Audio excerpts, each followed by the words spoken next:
Evolution, विकास। देखिए विकास है क्या? आवाज नहीं कर सकते। विकास क्या है आप जानते हैं? इतना आवाज नहीं, gradual changes is called evolution. मैंने आपको बताया था क्रमिक परिवर्तन को ही क्या कहा जाता है? या अपन ऐसे कह सकते हैं इस धरती पर मानव के इतिहास या जीवों के इतिहास के अध्ययन को क्या कहते हैं? विकास कहते हैं। Gradual changes is called evolution. मैंने आपको बताया कि हम शुरू से ऐसे नहीं है। आज आपको हम दिखाई दे रहे हैं, ये प्लांट्स दिख रहे हैं, क्या शुरू से ऐसे थे क्या? क्लियर? आप जानते हैं कि बहुत सारे अलग अलग, यदि अपन विकास की बात करें मतलब पिछले टाइम में अपन बात करें, एक बैक टाइम में जाएं तो अलग अलग कहानियां हैं। हम बात करेंगे चैप्टर में कि हमारा विकास कैसे हुआ, हम कैसे बने और जो जीवों जो बने हैं तो उनके क्या प्रमाण है। मैंने आपको बताया था कि चैप्टर को हमने 3 भागों में पढ़ना है कि विकास जीवन कैसे आया इस धरती पर और इतनी डाइवर्सिटी कैसे आई, इसकी विविधता क्या आई और फिर हमारे पास जो विकास हुआ है उसके क्या प्रमाण है, एविडेंस क्या है। क्लियर? और क्या हम आगे भी इस तरह से बदलते रहेंगे, वो सारे क्वेश्चन हम जानेंगे। तो मैंने आपको बताया था क्रमिक परिवर्तन को ही क्या कहा जाता है? विकास है। अलग अलग थ्योरियां थी, आपको याद होना चाहिए कि किस तरह से ब्रह्मांड बना, इससे जीवन आया, प्रथम जीव कैसे आया, फिर आगे जीवन कैसे बढ़ा। बहुत सारी थ्योरियां इस पर अलग अलग है, अलग अलग लोगों के विचार है। मैंने बताया था जब आप अंधेरे में तारों को देखते हो इसका मतलब आप पास्ट को देख रहे होते हैं। आपने देखा कि जो तारे हैं वो हमसे कई हजार किलोमीटर, कई लाख किलोमीटर दूर है और वहां से जो प्रकाश हमारे पास आ रहा है वो कई हजार किलोमीटर की यात्रा तय करके आ रहा है और वो प्रकाश हमको कोई चीज हमको प्रेजेंट में दिखाई दे रही है, वो प्रेजेंट में नहीं है। क्लियर? जो चीजें दिखाई आपको प्रेजेंट में दिखाई दे रही है लेकिन जो प्रकाश आया है वो कई साल पहले से उसकी यात्रा चालू हो चुकी है। आपके लिए इंपॉर्टेंट क्वेश्चन था कि प्रकाश जो तार की दूरी को हम किसमें स्टेलर डिस्टेंस को किसमें मेजर किया जाता है? प्रकाश वर्ष में। तार की दूरी को हम प्रकाश वर्ष में नापते हैं। क्लियर? ये आपने पढ़ा था, बहुत ही इंपॉर्टेंट क्वेश्चन है। अब अलग अलग थ्योरीज हम पढ़ेंगे तो सबसे पहले हम बात करेंगे कि ब्रह्मांड कैसे बना, यूनिवर्स कैसे बना। क्लियर? तो यूनिवर्स के बारे में आपको एक सिद्धांत है बिग बैंग का सिद्धांत, आपको याद है big bang theory. Big bang का सिद्धांत ब्रह्मांड की उत्पत्ति के बारे में बताता है और ये सिद्धांत कहता है कि धरती पर ब्रह्मांड का निर्माण कैसे हुआ। इसने बताया कि सबसे पहले गैसों का गोला था, उसमें एक बड़ा सा क्या हुआ, विस्फोट हुआ और उसकी वजह से गैसें पहले तो फैली, है ना, दूर दूर गई। उसके बाद में गुरुत्वाकर्षण के कारण धीरे धीरे क्या होने लगी थी, संघनित होने लगी थी और इस तरह से आपके गैलेक्सीज बने, है ना, आपकी आकाशगंगाओं का निर्माण हुआ, विभिन्न प्रकार की आकाशगंगाएं बनी। क्लियर? उनमें से हमारी एक आकाशगंगा है मिल्की वे। शुरुआत में तापमान अधिक हुआ करता था और आप जानते हैं कि जो पानी बरसता था वो पानी वेपर के फॉर्म में बरसता था और हाई टेम्परेचर हुआ करता था, उसके टकरा करके वो वाष्प रूप में उड़ जाया करता था। कोई भी ऑक्सीजन, स्वतंत्र ऑक्सीजन नहीं थी। क्लियर? हम जिस हमारा सूर्य है, हमारा पृथ्वी है, हम जिस आकाशगंगा में आते हैं उसका नाम मिल्की वे है। आप जानते हैं ब्रह्मांड कितना पुराना है? 20 बिलियन। आप जानते हैं 20 बिलियन ईयर ओल्ड, बिलियन कह रहे हैं तो 20 बिलियन ईयर ओल्ड कह रहे हैं, याद है ना? तो ये क्वेश्चन आपके लिए बहुत इंपॉर्टेंट है। इसके 4.5 ईयर बाद किसका निर्माण हुआ? पृथ्वी का। आप जानते हैं कि पृथ्वी शुरुआत का वातावरण पृथ्वी का कैसा था? रेडिएशन एटमॉस्फेयर था, there was no oxygen, oxygen नहीं थी, अपचायक था कह रहे थे इसको, ऑक्सीजन नहीं थी। ब्रह्मांड बहुत बड़ा है, इस ब्रह्मांड के सामने हमारी धरती का आकार छोटे से खड़ के समान है। ये बहुत ही इंपॉर्टेंट क्वेश्चन था आपके लिए। क्लियर? ये मैंने आपको बताया था। फिर आपने देखा पृथ्वी का निर्माण 4.5 और इसके 4 यानी कि 4 बिलियंस बाद किसका निर्माण हुआ? अपन कह सकते हैं कि आज से 4 बिलियन पहले किसका निर्माण हुआ? पृथ्वी का निर्माण हुआ। क्लियर?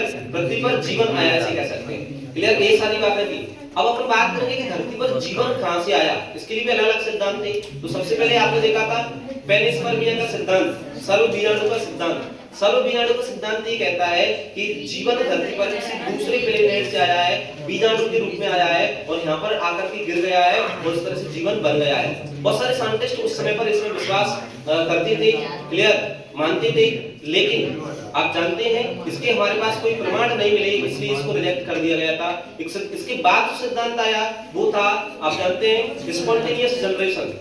स्वतः जननवाद सिद्धांत। स्वतः जननवाद सिद्धांत ये कहता है कि जीवन अपने आप बना है, सड़ती हुई चीजों से, कीचड़ से मेढक बन चुके हैं, है ना, और पसीने से भीगे हुए कपड़े से चूहे बन जाते हैं। स्वतः जननवाद का सिद्धांत ये कहता था कि जीवन स्वतः बनता है, सड़ती हुई चीजों से, गलती और सड़ती हुई चीजों से जीवन बना है। लेकिन इसको एक साइंटिस्ट थे, आप जानते थे, लुईस पास्चर। लुईस पास्चर ने इस स्वतः जननवाद के सिद्धांत को हमेशा के लिए खारिज कर दिया। उन्होंने स्वान नेक एक्सपेरिमेंट किया, हंस की गर्दन वाला प्रयोग किया।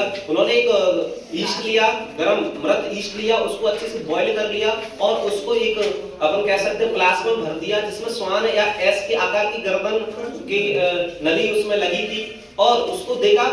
और ये लोग कह रहे थे कि भाई स्वतः जीवन बन जाता है, स्वतः ही बन जाता है। इसको इन्होंने खारिज किया। तो अच्छे से गर्म कर लिया ताकि उसमें कोई जीवाणु पहले से ना रहे, और उसको देखा। ये लोग कह रहे थे कि जीवन बनेगा। उन्होंने वेट किया, उसमें जीवन नहीं बन रहा था, और उसके ऊपर कॉटन लगा दिया था ताकि बाहर से रोगाणु ना आ सके, और उसमें एस के आकार के होने के कारण उस ईस्ट तक नहीं पहुंच पा रहे थे बाहर से। तो ये कह रहे थे कि स्वतः बनेगा, तो नहीं बना। फिर उन्होंने उस गर्दन को काट दिया, तोड़ दिया, फिर देखा कि खुला रख दिया, तो देखा कि उसके अंदर जीवन बन गया, मतलब वो चीजें सड़ने लगी, उसमें बैक्टीरिया बनने लगे। तो इन्होंने ये बताया था कि जीवन स्वतः नहीं बनता, बनना होता तो बन जाता, बट ऐसा नहीं हुआ। जब उसको तोड़ दिया तो रोगाणु उसमें बाहर से गए हवा के साथ, और वो सड़ने लगा, यानी कि अब जीवन वृद्धि करने लगा। तो इन्होंने स्वतः जननवाद के सिद्धांत को खारिज किया। आपके लिए बहुत ही इंपॉर्टेंट क्वेश्चन है, स्वतः जननवाद के सिद्धांत को किसने खारिज किया? Lewis pasture. और कौन सा प्रयोग किया? स्वान नेक एक्सपेरिमेंट। और एक कभी-कभी पूछ लिया जाता है कि कैसे खारिज किया, तब आपको ये बताना भी है, स्वान नेक एक्सपेरिमेंट के बारे में लिखना है, ठीक है।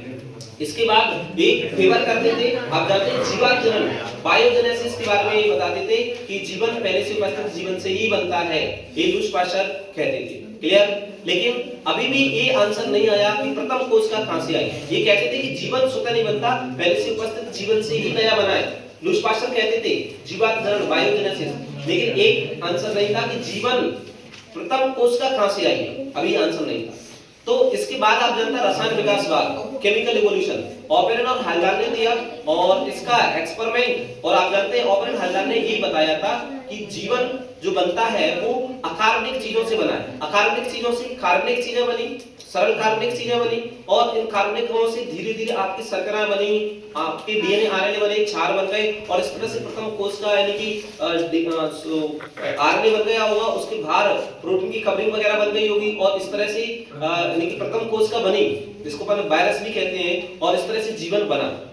अब इस बात को प्रमाण इन्होंने बोल तो दिया, इसको प्रमाणित किया था आप जानते हैं मिलर ने। मिलर के एक्सपेरिमेंट आपको याद है, आपने डायग्राम बनाया है, ऑलरेडी पढ़ा है। तो मिलर ने क्या किया, जो ऑपेरन हाल्डान कह रहे थे वो सारी परिस्थितियां इन्होंने लैब के अंदर तैयार की। इन्होंने आप जानते हैं अपने प्रयोग में अकार्बनिक पदार्थ लिए, 4 चीजें ली इन्होंने, मीथेन लिया, क्लियर, और क्या लिया, अमोनिया लिया, हाइड्रोजन लिया, जल लिया, ऑक्सीजन नहीं थी, याद रखना। तो कौन कौन सी गैसें थी, बहुत ही इंपॉर्टेंट है। और इन्होंने लाइटनिंग के लिए इलेक्ट्रोड्स लिए, डिस्चार्ज कराया, और इन्होंने देखा उसको गर्म कराया, है ना, जल को, और देखा, और फिर इन्होंने देखा कि जो पानी आगे ठंडा हो रहा था उसके अंदर इनको विभिन्न प्रकार के अमीनो अम्ल मिले, बहुत सारे कार्बनिक पदार्थ मिले।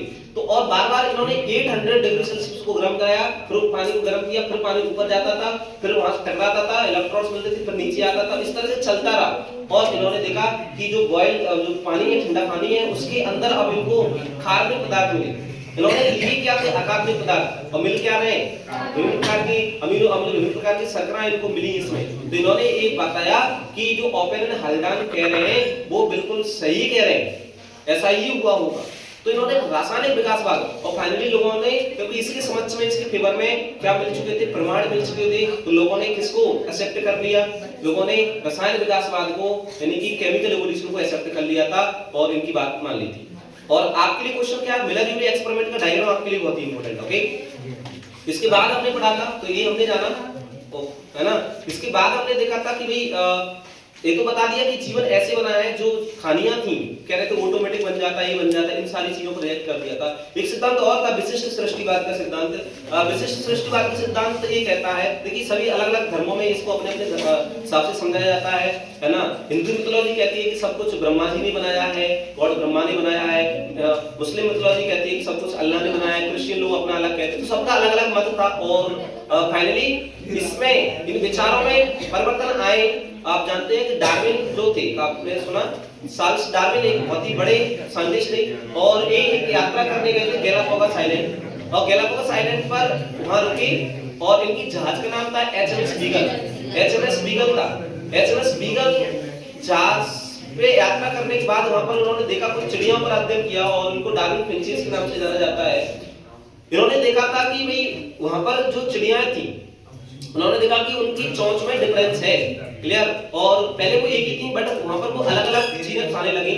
तो इन्होंने बताया कि जो तुम कह रहे हो ना, जो कह रहे थे ना कि भाई जो धरती अभी बहुत पुरानी है, इसे विशिष्ट सृष्टिवाद का सिद्धांत कहता है कि धरती बहुत पुरानी है, 4000 वर्ष पुरानी है, और जो जीव है, जो जीवन है वो पहले से ऐसा ही है और आगे भी ऐसा ही रहता है, नई जातियां नहीं बनती हैं, क्लियर, और जो विविधता है वो शुरू से देखने को मिल रही है। इन बात को बड़ा चैलेंज कर दिया था डार्विन ने, और डार्विन ने सारी चीजें बताई। डार्विन ने बोला कि हमारा ऐसा नहीं है, बहुत सारी जातियां, हम वैसे लोगों से भी मिलते जुलते हैं जो इस धरती पर पहले रहते थे, उनसे भी हम समानता रखते हैं, और समय के साथ साथ ऐसे भी जीव इस धरती पे आए, जो नई जातियां भी आई हैं, जो आज नहीं है, खत्म हो गए, और बहुत सारी जातियां नई बनी है। ये कौन बोल रहा था? डार्विन। तो डार्विन ने बता दिया था कि धरती पर जीवन आया है, और उस समय पर इस बात को चैलेंज किया तो बहुत हल्ला हो गया था, बहुत लोग इनके विरोध में आ गए थे, बट सच्चाई थी तो मानी लोगों ने और स्वीकार किया, ठीक है। इसके साथ ही जानते हैं एक अल्फ्रेड वॉलेस साइंटिस्ट थे जो कि मलय आर्किपेलागो में गए थे। इनके निष्कर्षण, इनके कंक्लूजन्स भी डार्विन जैसे ही आ रहे थे, तो फाइनली इनकी बातों को लोगों ने माना और बातें कहीं ना कहीं इनकी जाना सही थी। डार्विन कहते थे कि हमारा विकास हुआ है, हम किसी ने नहीं बनाए, क्लियर, हम विकास हुआ है, क्रमिक परिवर्तन होते हैं, हम बंदरों से बनते बनते बनते इंसान बने और आगे हम न जाने कौन बन जाएंगे। ये बात सच्चाई है।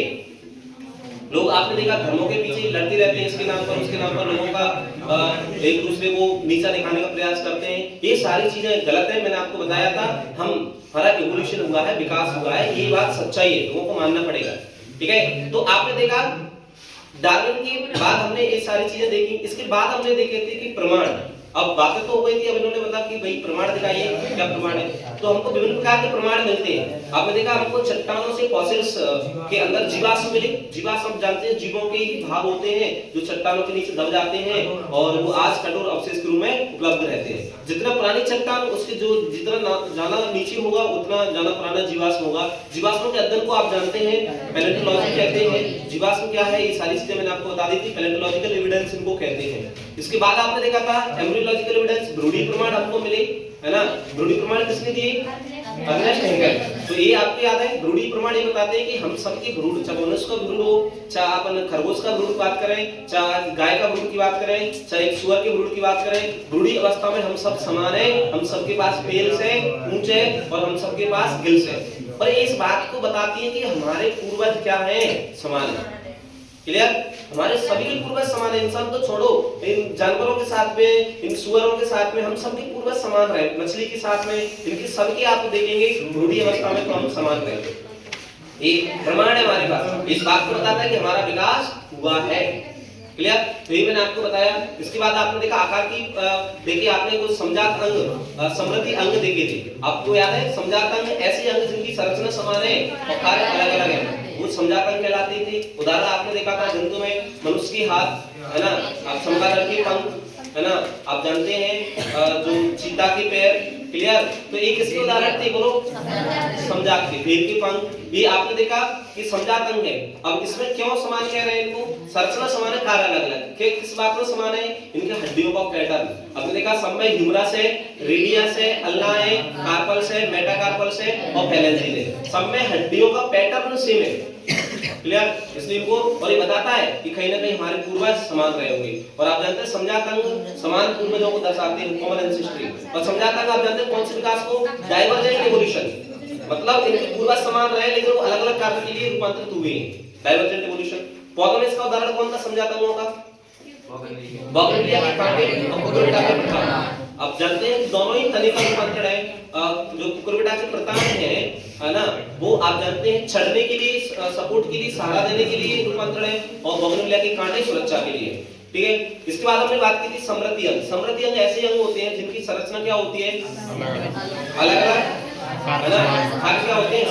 एक कन्वर्जेंट एवोल्यूशन, कन्वर्जेंट एवोल्यूशन को बताते हैं कि जीव अलग-अलग जगह रहते होंगे और किसी विशिष्ट लक्षण उन्होंने बाद में किसी जगह पर रहने के लिए कोई विशिष्ट लक्षण उन्होंने विकसित कर लिया। जैसे आप जानते हैं शकरकंद और आलू, आप जानते हैं एक भूमिगत तना है और भूमिगत जड़ है, क्लियर। लेकिन दोनों का काम क्या है? भोजन को इकट्ठा करना, ये मैंने आपको बताया था, है ना। अब बात करें ऑक्टोपस की आंख और मानस की आंख, तो दोनों की संरचना अलग है लेकिन कार्य क्या है? समान। तो ये आपने देखा, ठीक है। तो समझाता हूं, समृद्धि अंग हमने बता दिया आपको, विकास के प्रमाण हमने देखे। आर्कियोप्टेरिक्स के बारे में बताया था मैंने आपको। आर्कियोप्टेरिक्स क्या था? सरीसृप और पक्षियों के बीच की संयोजी खड़ी था। आपने देखा बहुत सारी संयोजी खड़ी के बारे में बताया था, जो दो जीवों के लक्षण होते हैं। जैसे आप जानते हैं वायरस, विषाणु, सजीव और निर्जीव के बीच की संयोजी खड़ी है, यूग्लिना पादप जंतुओं के बीच की संयोजी खड़ी है। तो ये हमने पढ़ा था। इसके बाद का टॉपिक था हमारा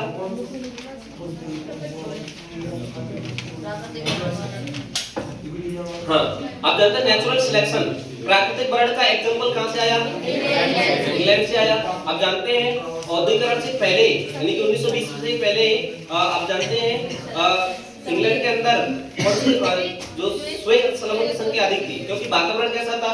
शुद्ध था, है ना। इसको वेपर मौत कहते थे। वातावरण शुद्ध था, हवा सही थी और धुआं नहीं था। पेड़ों पर आप जानते हैं लाइकेन वृद्धि कर रहा था, है ना।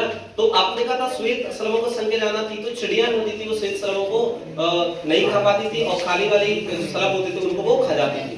तो जो ब्लैक बर्ड्स सलब थे, मौत थे, उनका नंबर क्या था? कम। लेकिन औद्योगिकरण के पश्चात क्या देखा? उल्टा देखा उन्होंने देखा कि जो श्वेत सलवों की संख्या क्या हो रही है? घट रही है और ब्लैक सलवों की संख्या बढ़ रही है। तो इन्होंने देखा क्योंकि अब चिड़ियाएं ब्लैक वाली को आसानी से खाने, जो ब्लैक वाली है ना वो छिप जाती थी क्योंकि वातावरण काला हो चुका है, लाइकेन वृद्धि नहीं कर रहा है, तो श्वेत वाली आसानी से पकड़ में आ रही थी। तो श्वेत सलवों की संख्या क्या होने लगी थी? घटने लगी थी। ये क्वेश्चन बहुत ही इंपॉर्टेंट है आपके लिए, है ना। तो प्राकृतिक वर्णन, देखिए प्राकृतिक वर्णन मैं आपको बताता, डार्विन जो यात्रा से आए थे तो डार्विन दो बातें बोली थी, एक नेचुरल सिलेक्शन और प्राकृतिक वर्णन और सर्वाइवल ऑफ फिटेस्ट। डार्विन कहते थे कि जो प्राकृतिक चयन करती है, प्रकृति क्या करती है? चयन। सर्वाइवल ऑफ फिटेस्ट का मतलब होता है कि जीव जो होगा ना, जो फिट होगा। फिटनेस का मतलब यहाँ पर रखत फिटनेस है, क्लियर। जो जीव अधिक संतान उत्पन्न कर पाएगा, उस परिस्थिति में जो जैसी भी परिस्थिति है उसमें रह पाएगा और अपने समान संतान उत्पन्न कर पाएगा, उस जीव को हम ज्यादा फिट मानेंगे और उसका प्रकृति चयन कर लेती है। और जो जीव उस परिस्थिति को नहीं रह पा रहा है, संतान उत्पन्न नहीं कर पाएगा, प्रकृति उसको खत्म कर देगी, उसका सिलेक्शन नहीं हो पाएगा। जिसका चयन हो गया वो जीव आगे बढ़ जाएगा। तो बहुत ही इंपॉर्टेंट बात डार्विन ने बोली थी, सर्वाइवल ऑफ फिटेस्ट और नेचुरल सिलेक्शन, क्लियर। ये हमने बात की थी। इसके बाद हमने क्या टॉपिक था बोलो? अनुकूली विकिरण। देखिए एडाप्टिव रेडिएशन के बारे में मैंने आपको बताया था। अनुकूली विकिरण आप जानते हैं एक विशिष्ट भौगोलिक क्षेत्र से, आप जानते हैं कि जो विकास था वो अलग-अलग जगह पर अलग-अलग परिस्थितियों के अनुसार परिवर्तित हो गया और जीवों ने अपने अंदर परिवर्तन किए। अनुकूली विकिरण बहुत ही इंपॉर्टेंट क्वेश्चन है और अनुकूली विकिरण का एग्जांपल आप जानते हैं डार्विन विंचेस ने आपको डार्विन ने बताया था कि जो गैलापागोस आइलैंड पे सभी चिड़ियां शुरुआत में बीज खाती थी, लेकिन वहां पर वो चिड़ियां दूर-दूर दूसरी जगह पे चली गई और वहां पर जैसी परिस्थितियां थी उसके अनुसार वहां पर मान लो किसी को कांटे मिल रहे हैं तो कांटे खाने के लिए रूपांतरित हो गई, किसी को बीज मिल रहे हैं तो बीज खाने के लिए, किसी को कीट मिल रहे हैं तो कीट को खाने के लिए, तो अलग-अलग के लिए वो रूपांतरित हो गई और उनमें उनकी जो चोंच थी, बीक थी, उसमें उनको बदलाव देखने को मिला। तो ये अनुकूली विकिरण है।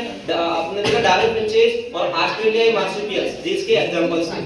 इसके बाद मैंने आपको बताया था कि डार्विन की जो विकास की दो मुख्य अवधारणाएं कौन-कौन सी थी? शारीरिक अवरोहण और प्राकृतिक वर्णन, ब्रांचिंग डिसेंट और नेचुरल सिलेक्शन बहुत ही इंपॉर्टेंट है। उत्परिवर्तन के बारे में किसने बताया था? ह्यूगो डिग्रीज।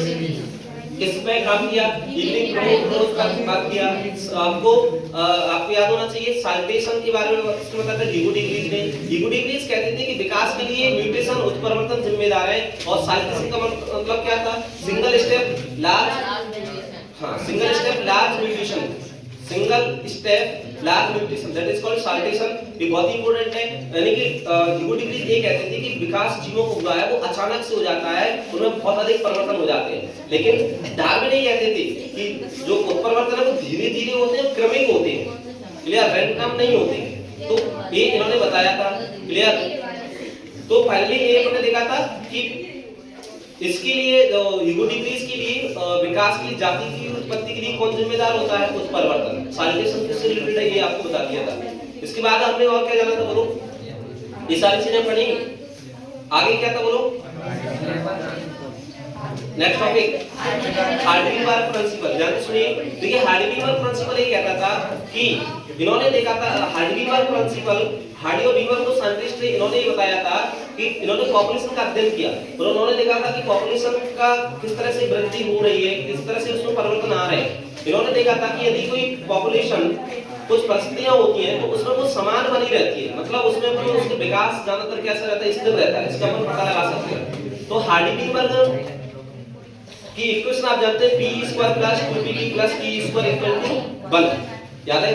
इसमें इन्होंने बताया था कि जो जैसे मान लो कि दो जातियां मैंने आपको बताई थी कि वहां पर कोई विशिष्ट स्थान है और उसके अंदर मान लो 10 जीव रह रहे हैं, तो उनके अंदर समस्त जीन है, उसको अपन क्या कह रहे थे, जीन पूल कह रहे थे। तो ये कह रहे थे कि उसकी जो इक्विलिब्रियम है, साम्यावस्था तो समान बनी रहेगी, है ना। तो इन्होंने आपने एग्जांपल भी लिया था, आपको याद है मैंने आपको पॉपुलेशन बताई थी, मान लो कोई जीव है, मैंने कैपिटल टीटी लिया था, इस तरह से कैपिटल टीटी लिया था, है ना, कैपिटल टीटी और हो गया अपना capital T small T, capital T small T और स्मॉल टी स्मॉल टी, 5 जीव लिए थे अपने। उसके अंदर टोटल जीव कितने थे, 10, याद है। तो अपन ने लिया था, जो यहां पर अपन ने इसकी फ्रीक्वेंसी निकाली थी, आवृत्ति निकाली थी। अब कैपिटल टी की संख्या कितनी है, 6, याद है ना।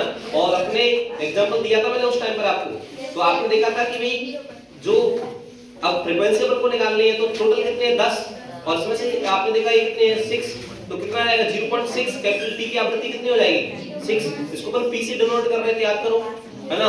और अपन इसकी निकाले स्मॉल a की निकाले तो कितना 4, तो आपने ये देखा था 10 में से 10 अपन कितना कर रहे थे, 4, तो कितना आ रहा था, 4/10 कर रहे थे तो कितना आ रहा था, 0.4 आ रहा था, याद है। तो इनकी दोनों को ऐड कर देंगे, p प्लस q कर देंगे तो कितना आ जाएगा, 6, 0.6 प्लस 0.4 कितना आ जाएगा, 1। तो आपने देखा था p square plus p plus q की फ्रीक्वेंसी बना रही थी, है ना। इक्वेशन आपको याद है ना, p square plus 2p plus q square equal to 1, मैंने आपको लिखाया था, याद करो, बताया था। और ये भी निकाला के बताया था कि कैसे इसका जो p स्क्वायर कैसे आ रहा था। एक क्वेश्चन ये अपने लिखा थी कैपिटल टी स्मॉल टी, इसको क्रॉस कराया था अपन ने कैपिटल टी, तो वहां पे अपन ने उसको p करके p स्क्वायर लिखा था, याद करो, और उसको 2pq लिखा था, इधर q लिखा था। तो इस तरह से मैंने बता दिया था। तो यहाँ पे कुछ टर्मिनोलॉजी आपके लिए इंपॉर्टेंट है कि जीन पूल क्या है ना।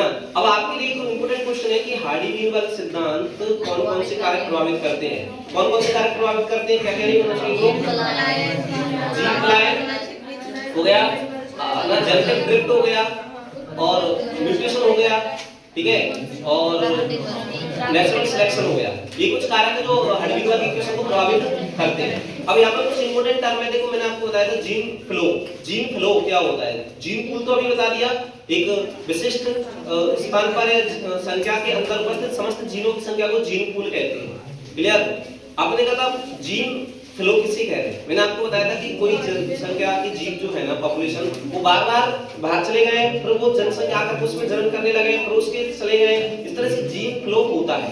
आपने देखा जैसे हम यहाँ पे अंग्रेज आए और भी लोग आए, तो यहाँ रहने लगे, शादी कर ली उन्होंने, फिर यहाँ से कोई व्यक्ति दूसरी जगह चला जाए, फॉरेन चला जाए, वहां जाकर शादी कर ले, तो जीन आपस में क्या हो रहा है, फ्लो। इसको क्या कह रहे हैं, बोलो, जीन फ्लो कहते हैं। ये मैंने आपको बताया था जीन फ्लो के बारे में। जेनेटिक ड्रिफ्ट क्या होता है, आप जानते हैं कि प्राकृतिक कोई कारण के द्वारा अचानक से उस उपस्थित जनसंख्या है ना, उसमें बहुत सारे जीन एक साथ क्या हो जाए, खत्म हो जाए। तो जीव खत्म हुए तो उसके साथ जीन भी क्या हो गए, खत्म हो गए। इसको क्या कह रहे थे अपन, जेनेटिक ड्रिफ्ट कह रहे थे, आपको याद होना चाहिए, पढ़ाया था मैंने।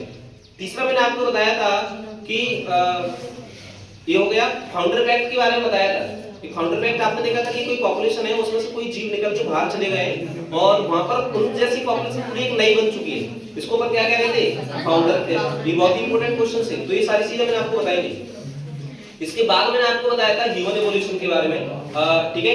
आप जानते हैं कि जो डायनासोरस का जो गोल्डन एज किसको कहा जाता है, इरा, जुरासिक नहीं, अब जब एक खाल है, जुरासिक खाल है, और बीच में इरा है, क्लियर, ये आपको पता होना चाहिए, ठीक है। इसके बाद में आपने देखा था मानव विकास के इतिहास की बात करेंगे, तो आप जानते हैं प्रथम स्तनधारी कौन, शुरू। आप जानते हैं कि जो विकास हुआ था धरती पर, तो सबसे पहले पानी के अंदर जीवन कहाँ आया भाई? पानी के अंदर जीवन सबसे पहले पानी के अंदर आया। मछलियां जो है बोलो पानी के अंदर, है ना। अपन यदि कशेरुकियों की बात करें तो मछलियों की बात कौन बने? उभयचर की बात कौन बने? सरीसृप की बात कौन बने? पक्षी। अब जानते हैं जो मछलियां थी वो पानी में रहती थी, उनमें से कुछ मछलियों ने उनके पूर्वजों ने ऐसे किया, बाहर आई होंगी, कुछ समय के लिए बाहर रहती थी, फिर पानी में चली जाती थी, और ये चलता रहा। और आप जानते हैं यहाँ पर मैंने आपको एक वर्ड बोला था जिसको पर लॉबे फिन्स कहते थे, सिला कहते थे या लॉबे फिन्स कहते थे, उसको मछली और उभयचर के बीच की संयोजी कड़ी कहते थे, जो कई मिनटों तक बाहर रह सकते थे। तो आपने देखा मछलियां के बाद उभयचर आपने देखा निषेचन के लिए कहाँ जाना पड़ता है? जल के अंदर जाना पड़ता है, क्योंकि इनके अंडे सूख जाते हैं। इसके बाद आपके बने सरीसृप। इसकी आप जानते हैं कि बाहर क्यों आ चुकी? क्योंकि इनके अंडे के बाहर एक आवरण होता है, सेल होता है, कठोर आवरण होता है, उससे सूखते नहीं है। ये महत्वपूर्ण इनके अंदर विशिष्ट परिवर्तन हुआ। इसके बाद आपने देखा पक्षी बने। मैंने आपको बताया था कि कौन पहले आया? मुर्गा आया या अंडा आया? मुर्गी आई, अंडा है, आपको बताया था ऐसा, ठीक है। तो आपने देखा किस तरह से परिवर्तन हुए। आपने देखा पक्षी बने और किस तरह से फिर हम स्तनधारी बने। क्लियर? ये आपने देखा। पादपों के अंदर बात करें तो शैवाल से किसका विकास हुआ? ब्रायोफाइट से किसका? टेरिडोफाइट से अनावर्ती, और अनावर्ती विकास कौन? आवर्ती। ये सारी बातें हमने बताई थी आपको। आपने देखा मानव विकास की बात करें तो आपकी क्वेश्चन था कि प्रथम स्तनधारी कौन हो गया? क्लियर? इसके बाद आपने देखा था ह्यूमन एवोल्यूशन में कि जो आपने देखा कि जो नर वानर थे रामापिथिकस, और आप जानते हैं ड्रायोपिथिकस। मनुष्य किसके ज्यादा समान होता था? मनुष्य से रामापिथिकस, है ना, और ड्रायोपिथिकस वनमानस जैसा दिखता था। तो आपने देखा था दोनों में इनमें रामापिथिकस में और ड्रायोपिथिकस में समानता के क्वेश्चन आ चुका है आपके लिए। समानता और दोनों में अंतर क्या है? तो समानता क्या है बोलो? दोनों के सिर पे बाल होते थे, है ना, और अंतर आप जानते हैं। ये तो समानता हो गई, दोनों सिर पे क्या होते थे? बाल होते थे, और एक गोरिल्ला और चिंपांजी की तरह चलते थे। क्लियर? और दोनों में अंतर क्या है? एक मनुष्य जैसा दिखता है और एक वन मनुष्य जैसा। क्लियर? तो ये आपको मैंने बताया था कि बहुत इंपॉर्टेंट क्वेश्चन हो रही है आपके पिछले क्वेश्चनों में भी, जो कीबोर्ड वगैरह बिल्कुल में आया है। क्लियर? इसके बाद मैंने आपको बताया था होमो इरेक्टस की दिमागी क्षमता कितनी है? जो मनुष्य से है, मनुष्य से देखते तो होमो इरेक्टस की दिमागी क्षमता कितनी? 800 सीसी। और होमो इरेक्टस क्या खाते थे? मांस नहीं खाते थे, शाकाहारी होते थे। होमो इरेक्टस के बाद कौन बने? होमो इरेक्टस की दिमागी क्षमता 900 सीसी। ये क्या खाते थे? मांस खाते थे। होमो इरेक्टस के बाद कौन? दिमागी क्षमता। और इनके बारे में खास बात यह है, नियंत्रण के बारे में, ये अपने पूर्वजों को दबनाते थे और आप जानते हैं अपने शरीर को ढकने के लिए छालों का उपयोग करते थे। क्लियर? जो छाल हो गई या बात करें स्किन, त्वचा का उपयोग करते थे। क्लियर? तो ये आपने देखा। इसके बाद आपके होमो सेपियंस आधुनिक मानव दिमागी क्षमता 1400 सीसी कह सकते हैं, और इसका विकास जो हुआ था ह्यूमन एज में हुआ था। ह्यूमन एज कह रहे थे उसको, है ना, क्या कह रहे थे? युग कह रहे थे। ठीक? अब जानते हैं कृषि की शुरुआत कब हुई थी? 10,000 वर्ष पहले हुई थी। और आप जानते हैं कि जो हमको चित्र गुफाओं के अंदर जो कला मिलती है ना, वीपैट का वगैरह आपने आपको देखा, तो जो चित्रकला की शुरुआत आज से कितने वर्ष पुरानी?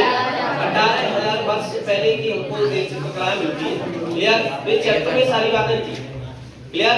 तो ये मुझे लगता है आपको चीजें हेल्पफुल रहेंगी आपके लिए और रिवाइज हुआ होगा। बाकी आपकी जो किताब पढ़ाई है वो आप अच्छे से पढ़ेंगे, पूरी सारी चीजें आप रिवाइज करेंगे। तो रैपिड रिवीजन क्लास है आपकी। क्लियर? जो आपको एक तरह से रिकॉल चीजें करा दी जाएंगी, बाकी डिटेल में सारी चीजें आपको कराएंगे। ओके? आज के लिए